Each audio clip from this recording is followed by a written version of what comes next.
New Duran Live LP Arena, you're going to be treated to live impromptu music as well as a lot of sound effects from all kinds of animals that we found all across England to bring to live from London at Abbey Road tonight. 1984 has been the whirlwind year for Duran, and we'll be talking about that tonight and the making of Arena. We'll also be taking calls from America a little bit later on in the show. And the boys are home for Christmas. What are your plans for Christmas now that you're home? Well, we're going to have a rest. We don't generally get very much time to sort of go to sleep and eat Christmas dinners and things, so we're all going home for Christmas. Actually, you're going somewhere else. That's right. That was Nick. I'm Simon. Now that I'm home, I'm going to Canada for Christmas. Aha. Why not Christmas in London? Because nobody's going to them up. All my parents are going to be, all of them, all 25 parents are going to be somewhere else. What the hell's going on? Here it comes. Please, please tell me now. Please, please tell me now. Please, please tell me now. Please, please tell me now. Stay with us. Duran live on the Source Radio Network over the next hour.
there, we are back live from London. This is Rona Elliott of the Source Radio Network with the Wild Boys themselves, Nick Rhoads and Simon LeBon of Duran. And Is There Something I Should Know off their live arena LP. Why'd you go with a live album?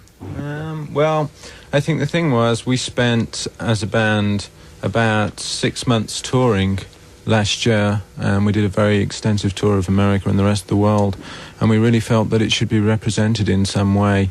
We've only released 3 studio albums so far, and we did a lot of those numbers live, but we really felt that they sounded very different. We had a much bigger band, percussionist, saxophonist, stroke pianist, 2 female backing vocalists, and we were really pleased with the way it turned out on the live album. About time we came up with something with some energy.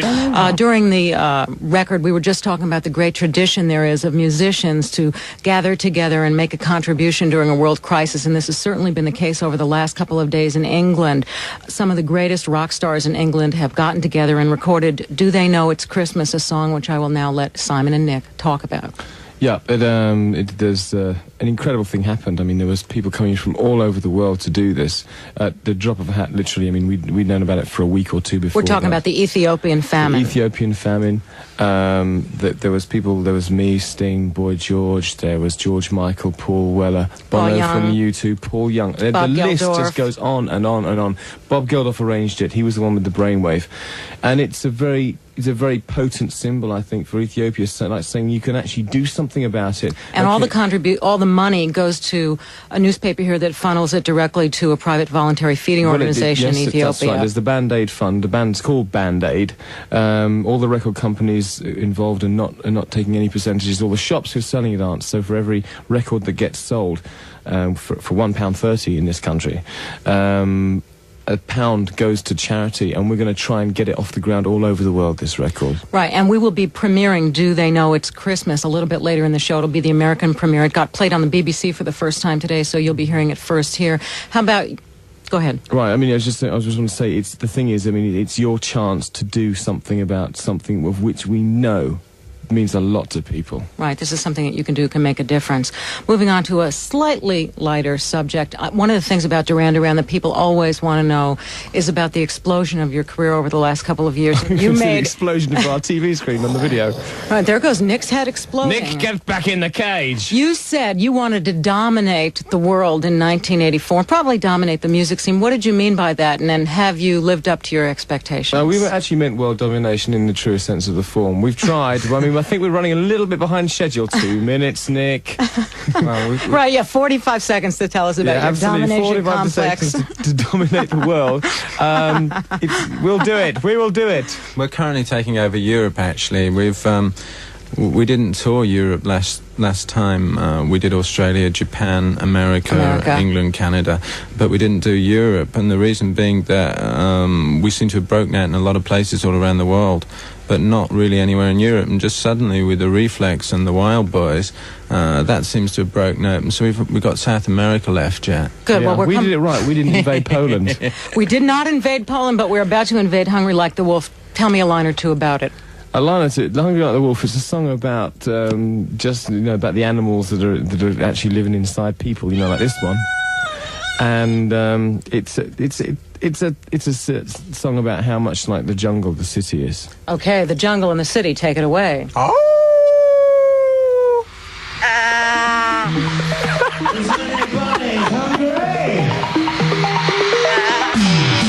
Duran live on The Source from Abbey Road in London.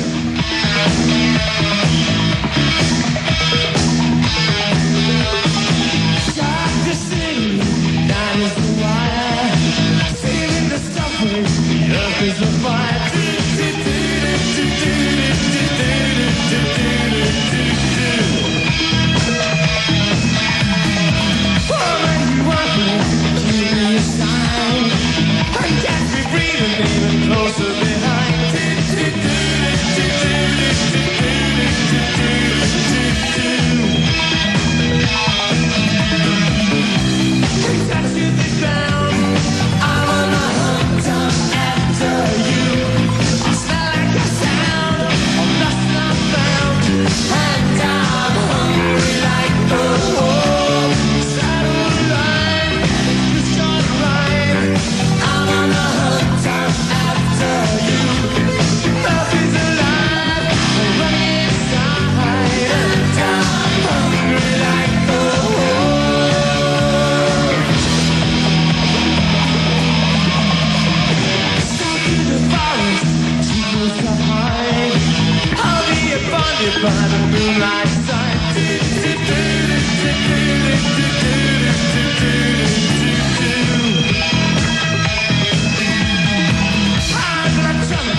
at Abbey Road Studios. I'm Rona Elliott with Simon LeBon on the first Howl. Simon, take it away, Howling. And Nick Rhoads of Duran. We're playing you cuts from their new album, Arena. And over the next 45 minutes or so, you'll hear that, and as well as a lot of outrageous conversation. One of the noises. And strange noises, and improvisational music, and howling, and improvisational music is actually taking it a bit far, you know. Okay, one of the things about being a worldwide rock and roll star that people always wonder is what it's actually like to have life on the road. The wildest story. The wildest story that you can tell on sanitized American radio. You mean the spanking party? No, you can't talk about them. The swimming pool party? The swimming pool parties. The snowball parties in New York? No, so, you know, give me an example of some of the kind of outrageous things that happen. It's not, we're very nice on the road. It's the people who follow us around are the ones who actually do the things. One night we were playing in Reno, got into the dressing room and lifted up the tablecloth on which the rider was sitting on, all the food they put in the dressing room, and we thought 3 little young fans rolled out there. And they'd been there for 3 or 4 hours listening to what we've been talking about. I mean, we said, far out, man. Did you give them autographs? Autographs. You gave them autographs? Yeah, we gave them a you know. Okay, this was a big hit in America. Tell me about Union of the Snake. Well, this is a song off this Evan and the Raggy Tiger album, and now a song on the Arena album. It's something to do with Kundalini, isn't it, Simon? Well, I thought it was, but I've changed my mind now. I think it's just a pretty sexy sort of song. Tell us about your Kundalini. You want to hear about the Kundalini? Listen to this one. What's a big mistake?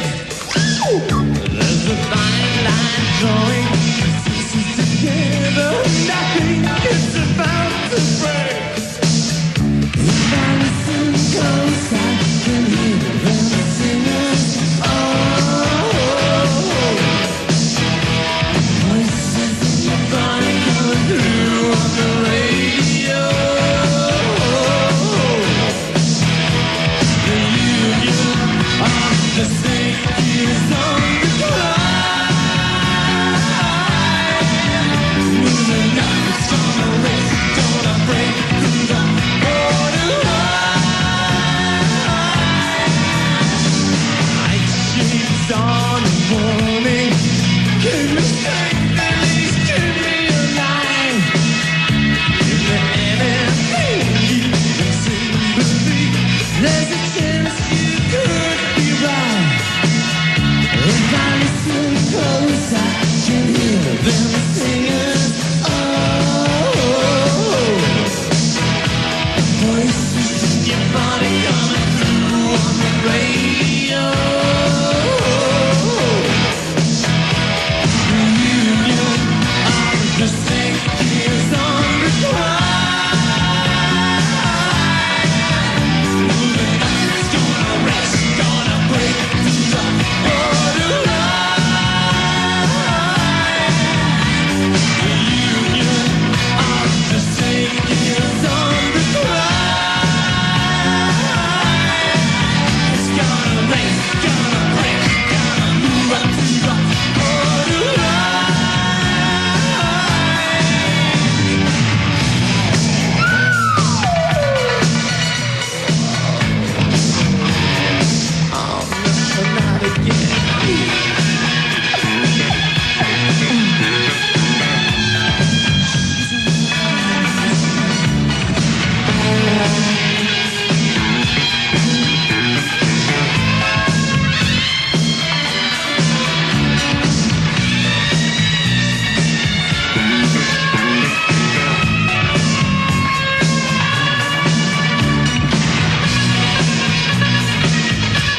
Okay, we're live from London on the Source Radio Network here at Abbey Road. I'm Rona Elliott with Simon LeBon and Nick Rhoads of the wonderful Duran. You know, you say it differently than we do in America. We say Duran. And you say Duran. Well, it's worse than that. In France, they call us Duran. Duran, like in Barbarella. It's very exciting.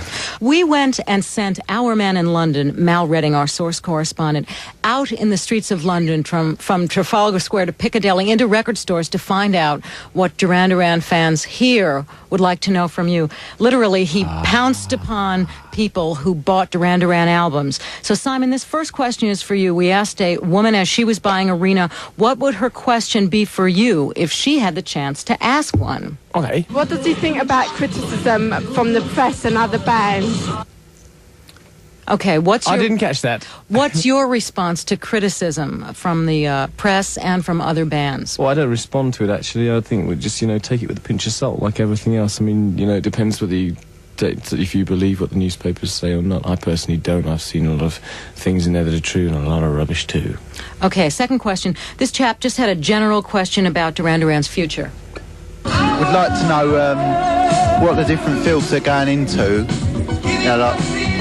photography and filming and directing films and different things. Okay, you have a high profile I think he answered visually. it there, actually. What are your immediate just about plans? covered it. Well, immediately we're involved in a full-length feature film, which we're currently sort of editing, and that will be out sometime around June. And we've just done a documentary, which is for television, 1 hour long, called Sing Blue Silver, and 1.5 hours on video cassette. And future plans, we're going to do another album, and we're going to tour the whole world next year. Don't forget the Bond theme. Oh, yes, we're doing the James Bond Oh, that's hot. Ding, ding, ding, ding, ding, ding, ding, ding. Okay, but now to the last ding, question. ding. We trapped someone directly under a speaker in a record store, and this Oh, is... it must be very uncomfortable for them, but they squashed. Mal's still there holding them. Okay, and this is the most frequently asked question of Duran Duran. What gives them the ideas to make so good videos? What gives you the ideas for so good videos? All our ideas come to us free in cornflakes packets. How rude. Okay, it sounds good to me. And along with that, one of the ideas that you'll be listening to right now will be introduced right now by the Duran Rhythmic Bunny, even as we speak and getting ready for this live radio show. Okay, Duran Rhythmic Bunny, take it away. Nick and Simon have created some programming. Debut music by Nick and Simon, which we're turning the volume up even as we speak, which they're going to do some impromptu rapping to. Well, I don't know, rapping. Live on the Source. You're over there. We're here today. We're live across the USA. Station to station, coast to coast. You must be listening to The Source! Duran Duran. The fabulous Simon LeBon and the exquisite Nick Rhoads of Duran Duran. And Nick is standing in front of his Fairlight CMI, and he's about to play some impromptu things for us, to which none of us are willing to be held accountable in case it's the end of their career. We're looking for some power here, but there we go. Oh, got me in the leg, that one did. Oh, put it back. Where's the dogs? It's just a few kids outside, nothing Yeah, serious. they didn't break the windows. That's it. Done now. That's the end. That's it. He's got it out of his system. Okay, now we will be taking calls from Okay, Nick, America. you can get back in the box now. And just back into the box. Okay, we'll be taking calls from America. And the first call is from Lori in New Orleans. And that's our first call from America. Okay, let's hear New from... Orleans, what a great place. New Orleans. Okay, let's hear from Lori. Hi. Hi, Lori. Hi. Do you want to talk to Simon or Nick or both of them? Well, it would be nice to talk to both, but I'd like to talk to Nick. Okay, Nick, first one is for you. Okay, Laurie. Okay, how you doing? Oh, good. Really good. Weather's good, too. What's your question, Lori? I wanted to ask you a question about your Fairlight. They did an article in a keyboard magazine down here. Yeah. And you talked a lot about it. How much of it is actually used in a live show? Quite a lot, actually. As much as that we use on the records, what we do is sort of record it first in the studio, and then I usually put down several parts. So I have to decide which ones are my favourite ones and which ones I'm actually going to play during the live show. But it is, in fact, very easy to operate. And people that say that it's really complicated and you really shouldn't take it on tour, it's all a load of rubbish. We took it on the entire world tour last time, and it was great. Okay, Lori? Yes, thank you very much. Okay, very good. Next call is from my part of the world. Christine from La Costa, California in Southern California. Hi, Christine. How's the weather? Can you hear us, Christine? Yes, I can. Good. Who's the call for? Simon. Okay, Simon. Hi, how you doing? Okay, Christine, what's your question? In an interview, they said that you, when you were younger, used to paint soldiers on your windowsill to keep the demons away. How did you get that idea? Oh, boy. Christine, first thing is, don't believe everything you read. It's true. No, I did. I used to paint like little soldiers. It was for you know, you put them into games and things, and I was always into the sort of military things. And I saw a film once, and it really frightened the life out of me. It wasn't really a demon; it was a wolf man who climbed up the side of somebody's house. And I thought that if I put my teddy bear there, and about 5 special soldiers that I painted, and a banana man, that it'd keep them away. You see?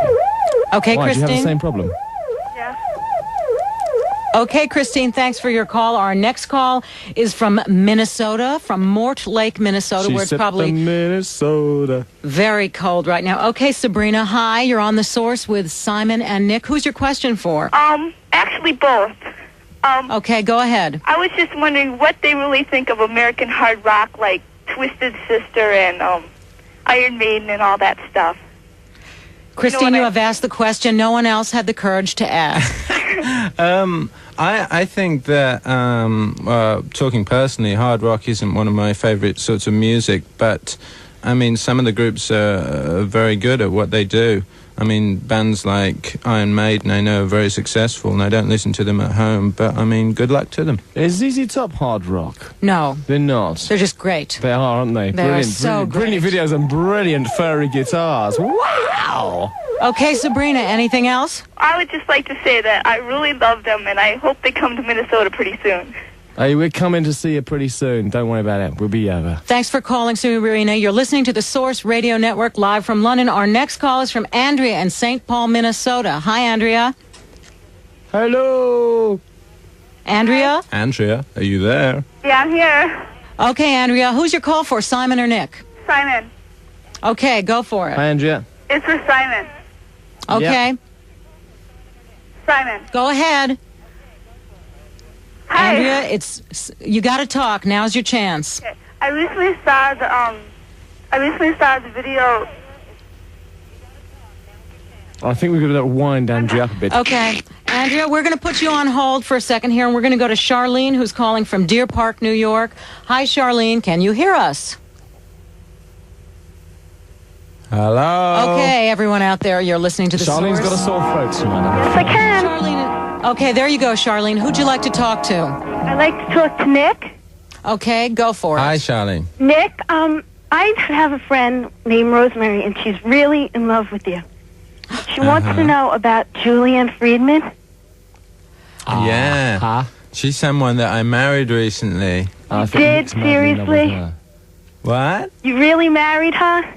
Yeah, I'm afraid so. Oh, well, I'm not okay, actually. thanks I'm a quite lot. happy, really. Okay, you're listening to the Source Radio Network. We're live from London at Abbey Road. If you want to call us, the numbers from the U.S. are 1-800-223-4141. We'll now go to Indiana, Evansville, Indiana, and Clarissa's on the line. Hello, Clarissa. I would please like to talk to Darling Nick. Darling Nick, I said the same thing. Hello, darling Clarissa. What can How we are do you? for you, Okay. Clarissa? Okay, I'd like to ask you 2 questions. First, how Okay. is Andy's baby? What is it, and what's its name? What's what? Sorry? Andy's baby and what's his name? Andy's baby. Yes, Andy's is it a girl or baby's. boy, and what's its name? It's a boy, and he's called it Andy Jr. after his uncle. own name. Junior. Okay, you are live from London Also- at Abbey Road Studios with Simon LeBon and Nick Rhoads. And we've got live from Lagonda, California, Susan on the Laguna, phone. it's the surfing capital of the world. I'm from sorry, California. I thought it was Lagonda, as in Aston Martin. That's right. We were looking at it in the window last night, a big red one. We're taking a call from Susan in Laguna, California. Hi. Hello, Susan. Yes. My question is for both of you. And I would like to know if the song Wild Boys is related to you. Is it a song about you?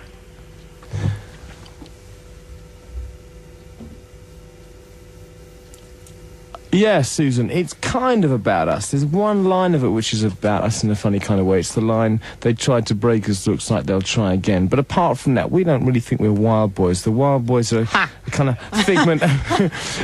As I just ate the chair there. He's biting his knuckle now. Stop it, Nick. No, cannibalism's a bit far off. He's biting his knuckle, controlling The himself. Wild Boys are a kind of figment of our imagination. It's a very dangerous world they live in. And Rona, really. What did you have for dinner? Go ahead, you wild thing. The Wild Boys are people who have to survive in a very tough, a very dangerous world. It's a kind of warning, really. Okay, you're listening to The Source, live from London, from Abbey Road Studios. This is the tomato sauce. Here are those wild boys.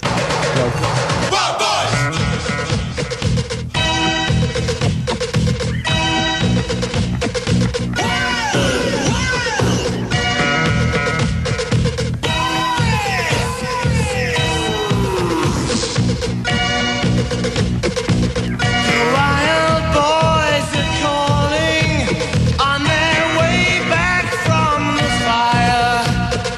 An August moon surrender to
Hey, this is Wild Woman, Rona Elliott of The Source. Fortunate enough to be here with these wild men. All her clothes. Oh my God! I'm here with Simon LeBon and Nick Rhoads of Duran, or if we were in France, Duran. And during the progress of this program, we've been talking to you about the Fairlight and a lot of strange noises. So for those of you who might have tuned in a little bit late, we'll explain what some of these noises are. Take it away, Nick. Nothing really. I just thought I'd bring my Fairlight to the studio with me. It's my companion. It just does everything. It talks to me, you see, when nobody else will talk to me, it talks to me. He books a seat for it on the plane when we travel abroad, and it gets very embarrassing sometimes when the stewardess can't get an answer about what he wants to drink. But it's a computer screen and a keyboard and a computer keyboard, and you can just about put anything into it. And so we have now snuck in into national computers. And we've snuck in these messages, but checks in the post. No, there's no checks here. And we're going to turn to a serious note now. We talked about it a little earlier in the program, and we're about to debut for you in a few minutes from now a song called Do They Know It's Christmas? And this is the English rock community's response to the famine in Ethiopia. Simon and Nick will be describing how it came about, but most of you are probably aware that there's been a severe famine in Ethiopia and that tens of thousands of people are dying each day. And in the great tradition of English musicians, they got together with a group called Band Aid and recorded the song Do They Know It's Christmas? And Simon and Nick will now tell us who got involved in the song. Well, involved was people like, there was Bob Geldof, he's from the Boomtown Rats. He really got the whole project off the ground, and that was a very important thing. It was his baby, it was his brainchild. He called up me, he called up Sting, he called up Paul Young, Paul Weller. Boy George, you're telling them all for me. Bono from U2, there was the Status Quo with there, Bananarama, Johnny Fingers on piano. And it was an incredible thing, really, because under one roof, so many egos squeezed in there, put aside their pride, and did something which really meant a lot to them and to the people around. And it's a really positive thing to do. It's positive for music in the first place, because it's like saying you can actually do something about it.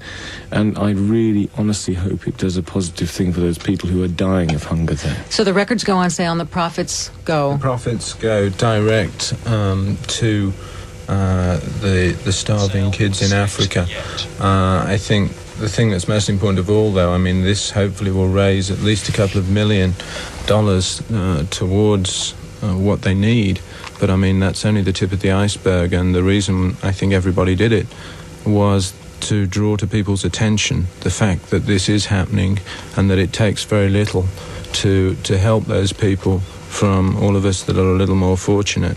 And I hope that people will buy this record and make it successful and think about those kids, and will take it further afterwards. Yeah, I mean, it's just that little effort that counts. Just that it's all very well sitting there watching the TV and the news and saying, oh, isn't it terrible, but then turning over to watch something else and forgetting all about it. This way, people have a chance to actually do something about it and to help people, and I just hope somebody Okay, this is the and they don't die. American debut of Do They Know It's Christmas? It is not available yet in the States on sale. It will probably be within the next week or so. Do They Know It's Christmas?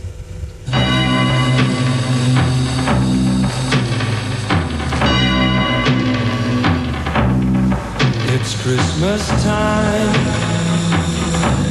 There's no need to be afraid. At Christmas time, we let in light and we banish shade. And in our world of plenty, we can spread a smile of joy. For your arms around the world at Christmas time. But say a prayer, pray for the other ones. At Christmas time, it's hard, but when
debut of Do They Know It's Christmas. It's a beautiful effort by all those singers. It's sad. It makes me shiver, man. It's the first time you've heard the finish. Yeah, the first time I've heard it. It's Do They Know It's Christmas. The proceeds from the sale of all the records in England and then in America go to probably the private voluntary organizations, the feeding organizations for the famine in Ethiopia. So please go out and buy that record and do everything you can. Trevor Horn's going to come up with a 12-inch in a short while for that. It's going to be even bigger. I got to say a few more names. There's Marilyn. There was Phil Collins. Thanks to everybody who helped with it. Do They Know It's Christmas? Famine in Ethiopia. It's Christmas season. Everyone can afford to be generous. Thank you, Simon and Nick, for being with us this afternoon, and thank all of you all across America. Duran Duran will see back on the road sometime in mid-85. Yeah, I think probably sometime around August. And we can expect a 1-hour TV documentary and a 90-minute feature film. A book of words and a book of pictures, too. Okay. Thank you, Simon. Thank you, Nick. And Duran Duran was brought to you by Agree Shampoo and Conditioner. They give your volume, hair, and softness. They give your hair volume and softness. And Levi's 501 Jeans, thank you for being with us.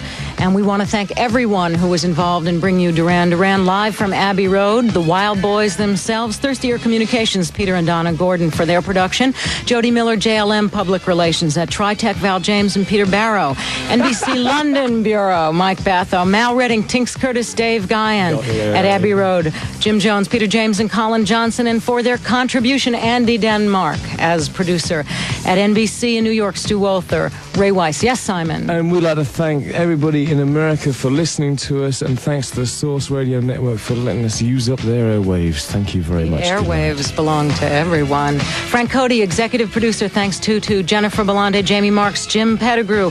Welcome on board, Willard. Happy holidays. Betsy Torres, Chuck Schwartz, our technical staff, and thank all of you for being with us and Duran Duran. I'm Rona Elliott from The Source.